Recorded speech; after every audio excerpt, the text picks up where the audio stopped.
आप हर सब्जेक्ट की पीटी को पूरा फिनिश कर लीजिए। इसमें पर्टिकुलरली बहुत इंपॉर्टेंट होती है एनवायरनमेंट की पीटी, क्योंकि एनवायरनमेंट में काफी ज्यादा डायनेमिक चीजें चल रही होती हैं। जो मुझे लगा वो एक पर्टिकुलरली बहुत इंपॉर्टेंट है। बाकी पढ़नी आपको सारी पीटीज है, फिर आपको मंथली करंट अफेयर्स उठाने की दोबारा जरूरत नहीं है। क्लियर? और कोई कुछ पूछ रहा था करंट अफेयर्स में? आपको क्लियर हो गया? और कुछ किसी को पूछना है करंट अफेयर से रिलेटेड?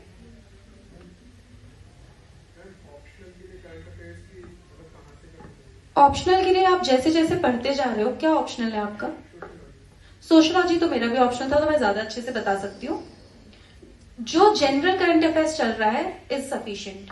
करंट अफेयर्स एक्सक्लूसिवली किसी को अगर बहुत ज्यादा पढ़ना होता है तो PSIR वाले, जो पॉलिटिकल साइंस और इंटरनेशनल रिलेशन, क्योंकि उनको इंटरनेशनल रिलेशन में काफी ज्यादा डायनेमिक हो जाता है।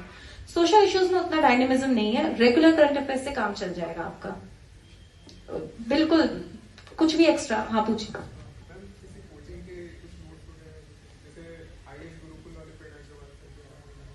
वो तो फिर स्टैटिक के लिए हो गया ना, करंट अफेयर्स के लिए बोल रहा हूँ। करंट अफेयर्स के तो किसी भी जो करंट अफेयर्स की जो बुकलेट्स आती है ना, उसमें एक सोशल इश्यूज की भी बुकलेट आती है, वही सफिशिएंट है। उसके अलावा आपको कुछ दूसरा करने की जरूरत नहीं है। केवल पॉलिटिकल साइंस और IR वाला जो ऑप्शन है, उसमें आपको करंट अफेयर्स के लिए एक्स्ट्रा मेहनत करनी पड़ती है कि आपको थोड़ा सा एक और न्यूज़पेपर, अगर आप द हिंदू पढ़ते हो तो अपने सब्जेक्ट, अपने ऑप्शनल का जो करंट अफेयर्स है वो दूसरे पेपर से भी आप कंप्लीट कर लो, क्योंकि थोड़ा सा ज्यादा है उसमें, करंट अफेयर्स थोड़ा ज्यादा होता है। सोशियोलॉजी के लिए तो इट्स मोर देन इनफ कि आप रेगुलर वाले उससे ही सोशल इश्यूज कंप्लीट करो। किसी के करंट अफेयर्स में आपको किसी और के नोट्स की जरूरत नहीं है।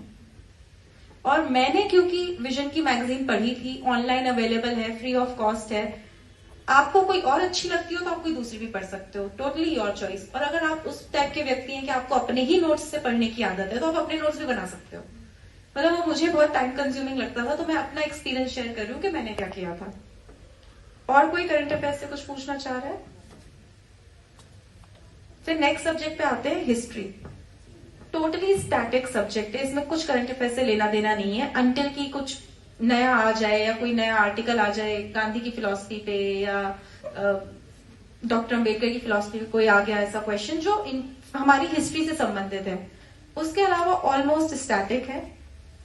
3 पोर्शंस में डिवाइडेड है, एंशियंट, मिडिवल और मॉडर्न, जिसमें से सबसे इंपॉर्टेंट मॉडर्न हिस्ट्री का पोर्शन है। उसके लिए आप कोई सी भी एक बुक ले सकते हो। मैंने स्पेक्ट्रम ली हुई थी। स्पेक्ट्रम हिंदी मीडियम और इंग्लिश मीडियम दोनों में अवेलेबल है। बहुत ही सिंपल बुक है, कहानी जैसी है, बस पढ़ते जाना है। उसमें स्टार्टिंग के जो 3-4 चैप्टर्स हैं वो उतने इंपॉर्टेंट नहीं है। उसमें मेन स्टार्ट होता है सोशल रिफॉर्म मूवमेंट से, वहां से वो शुरू हो जाती है बुक। 1857 का रिवॉल्यूशन, वहां से वो जो स्टार्ट होती है, फिर वो पूरी इंपॉर्टेंट है। Almost you have to read everything in that. और सिंगल पॉइंट सोर्स है। कई लोग बोलते हैं बिपिन चंद्रा पढ़े या स्पेक्ट्रम पढ़े, दोनों में से कोई भी एक पढ़िए, ऑलमोस्ट सेम कंटेंट है, कोई बहुत ज्यादा डिफरेंस नहीं। क्योंकि जब मैंने स्टार्ट किया था मैंने दोनों पढ़ के देखी थी, और फिर मैंने एट द एंड स्पेक्ट्रम पे ही खुद को कन्फाइन कर लिया था। So spectrum is more than enough for you. Modern history में आपको नोट्स भी बनाने की जरूरत नहीं है, क्योंकि स्पेक्ट्रम पूरी नोट्स फॉर्मेट में ही किताब अवेलेबल है। इवन बिपिन चंद्रा भी नोट्स फॉर्मेट में, पर वो पैराग्राफ फॉर्मेट में है, और स्पेक्ट्रम पॉइंट वाइज है। जो भी पढ़ना अच्छा लगता हो दोनों में से, आप दोनों में से कोई भी पढ़ सकते हो। बार बार पढ़नी पड़ेगी, आप नोट्स मत बनाओ, पूरा काम चल जाएगा बिना नोट्स के भी। उसके अलावा और कुछ अगर आपको देखना है तो सिर्फ प्रीवियस ईयर क्वेश्चंस देखने कि क्वेश्चंस किस टाइप के आते हैं, ताकि आप अपनी पढ़ाई को भी उसी तरह से मोल्ड कर सको। और जब आप मॉडर्न हिस्ट्री पढ़ोगे तो मेंस के आए हुए क्वेश्चंस, प्रीलिम्स के आए हुए क्वेश्चंस उस पर्टिकुलर टॉपिक से, वो सारे देख लेना।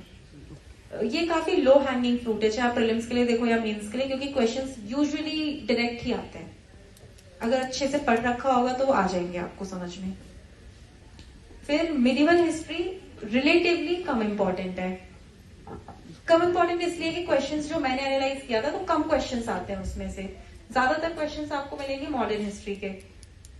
तो एंशिएंट हिस्ट्री फिर जब मैंने पढ़ा, मिडिवल हिस्ट्री, उसमें तमिलनाडु बोर्ड की 11th क्लास की बुक है, मैंने उसमें से पढ़ा था। उसमें सेकेंड हाफ मिडिवल हिस्ट्री है, वो काफी कंसाइज टू द पॉइंट लगा मुझे।